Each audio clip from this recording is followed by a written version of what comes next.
Vamos então à segunda parte, né, da EBD, começando pelo tópico 4, pelo ponto 3, tem o título A Santidade é Moral e Não Litúrgica. No judaísmo havia o que eles chamavam de santidade lá no judaísmo era mero ritual, era mera formalidade, né? A expressão do culto. Se eles fizessem aquelas cerimônias, né? Aqueles preceitos, né? Ali indicados, né? No culto e na lei, eles eram santos, né? Mas aqui com Jesus, a santidade é de caráter, né? Ser santo não é realizar o culto, né? Ser santo é ter é ser íntegro, né? Ser santo é ser uma pessoa regenerada, né? Não é forma de se expressar no culto, nem forma de se apresentar. A santidade é algo interior, né? É caráter, é integridade, né? É separação da corrupção, né? Isso é que é santidade entre nós. Santidade se liga ao caráter, né? Aqui o irmão Paulo ele faz uma série de declarações, né? O pastor Justino fala eres e sois, né? Mas essas declarações de Paulo mostram que nós éramos antes da conversão e o que somos agora, né? O pastor Exaltino dá vários exemplos ali de Paulo, estão escritos na lição, todos têm o texto da lição. Eu vou ler, só dar Romanos 6,20, né? Vou dar dois. Romanos 6,20, né? Que diz assim, porque quando vós eram escravos do pecado, estavam livres em relação à justiça. Mas naquele tempo, que frutos vocês escolheram?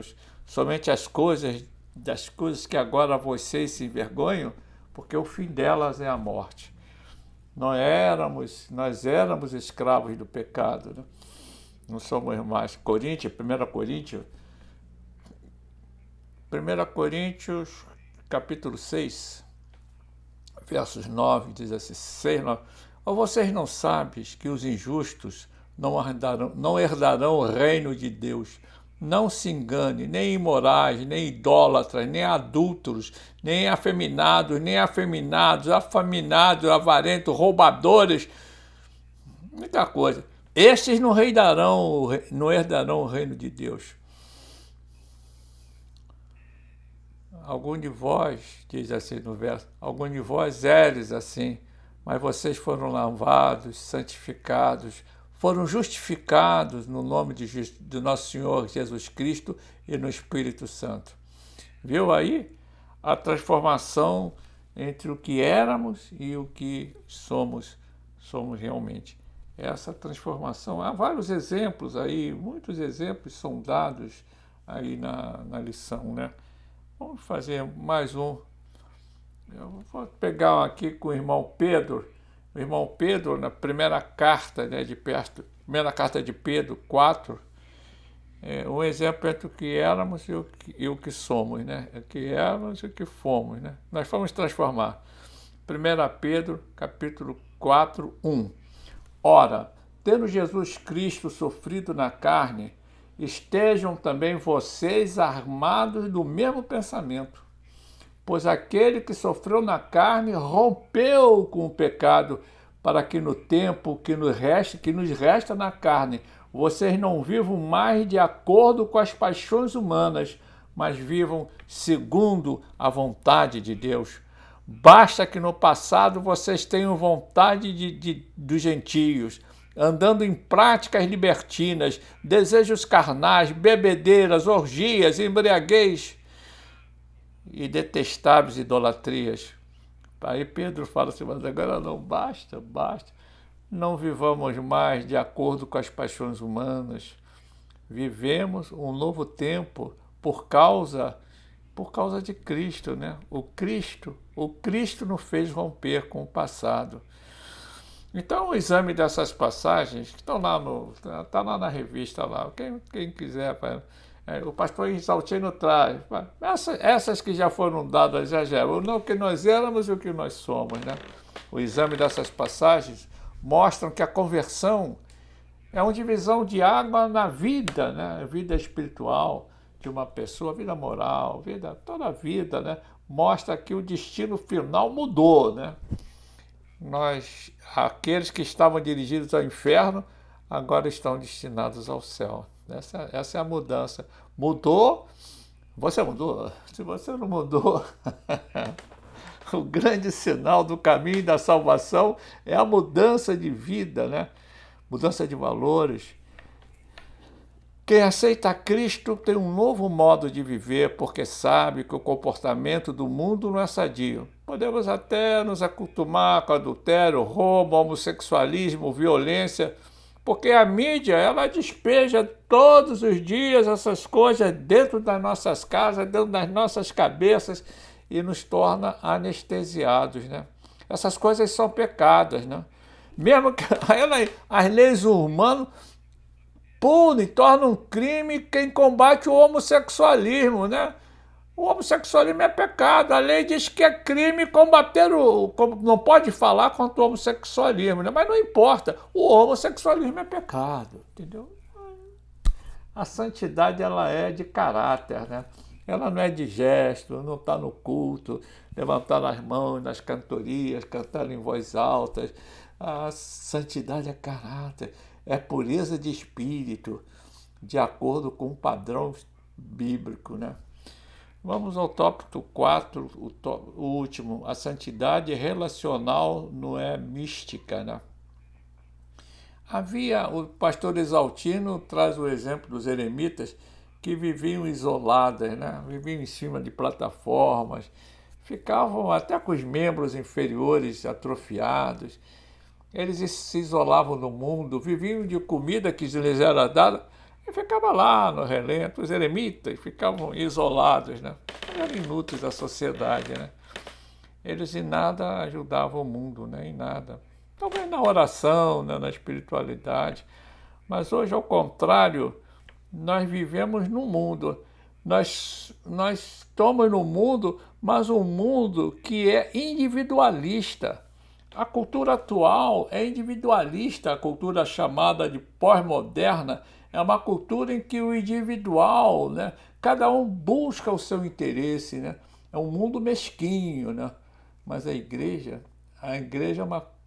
é uma comunidade e não um bando de solitário, né? No Salmo 102, meia dúzia, Deus faz com que o solitário viva em família. E assim acontece na igreja. Nós somos uma família para nos relacionar uns com os outros, né? Nós nos reunimos uns para nos aperfeiçoarmos uns aos outros, né? Para recebermos força para viver o Evangelho. Nós vivemos em força. Na igreja, nós nos agrupamos uns com os outros, né? Na igreja, nós não somos individualistas, né? Na igreja, eu fico um pouquinho sem fôlego. Na igreja, nós nos agrupamos uns com os outros, né? Nós nos reunimos, né? Nós nos reunimos para recebermos força para viver no mundo. Vivemos em grupo para exercer a fé em grupo e vivemos no mundo como cristãos, né? A vida cristã, ela não é um lugar onde a gente possa ser isolado, de modo algum. A vida cristã é uma vida de relacionamento. Em Efésios 4, 32, Paulo vai dizer assim: sejam bondosos e compassivos uns para com os outros, perdoando uns aos outros, como também Cristo perdoou vocês. A célebre passagem sobre o amor, lembra de 1 Coríntios 13, 5? O irmão Paulo vai dizer: o amor cristão não busca os seus próprios interesses, né? Ele se volta para os outros, né? A igreja de Barnabé, lá em Jerusalém, era uma igreja generosa, né? No livro de Atos 4, 32 a 37, da multidão dos que creram, era um coração e uma alma. Ninguém considerava exclusivamente sua nenhuma das coisas que possuía. Tudo o que possuíam e era em comum. E Barnabé, né, o apóstolo José, ele vendeu um campo, né, para que o dinheiro arrecadado ele foi depositar aos pés dos apóstolos. Né? Era uma comunidade. Né?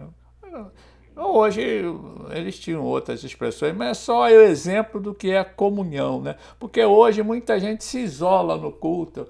Aquele negócio vai sentar, ficar sentado um lá numa ponta, outro lá na outra ponta, não há envolvimento, não há aquele aconchego.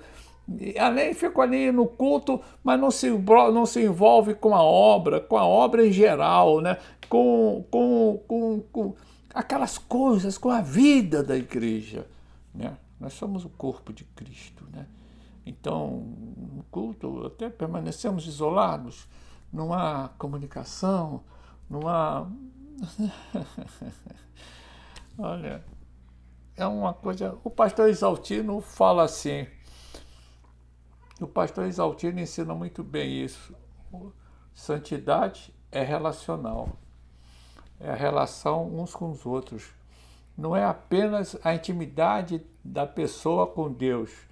Essa intimidade com Deus, pessoal, eu vou falar na primeira pessoa, tá? Eu e Deus, essa intimidade ela deve existir, mas ela é insuficiente se ela ficar reduzida entre esse eu e Deus. A santidade numa relação correta com Deus implica eu e os outros, Deus e nós, né? Integrando Deus a uma comunidade. Essa é a santidade da igreja. Nós saímos do culto fortalecidos pela comunhão com Deus e com os irmãos. Nós vamos ao mundo testemunhar a nossa fé. O caráter cristão forma a nossa fé pela relação que temos com Deus e entre nós. Jesus Cristo vai ensinar, né? O último mandamento vos dou: amai uns aos outros como eu vos amei, e assim dareis a conhecer aos demais que sois meus discípulos. Né? A identidade de discípulo estava no amor mútuo, né, entre eles. Enfim, o para pensar e agir, eu vou ler aqui. Primeiro, não estamos em guerra com o mundo, mas não devemos amar ou cortejar o mundo. Nosso amor é a Deus. Segundo, a solidariedade é uma das marcas da fé cristã. Sem ela, há apenas conversa oca.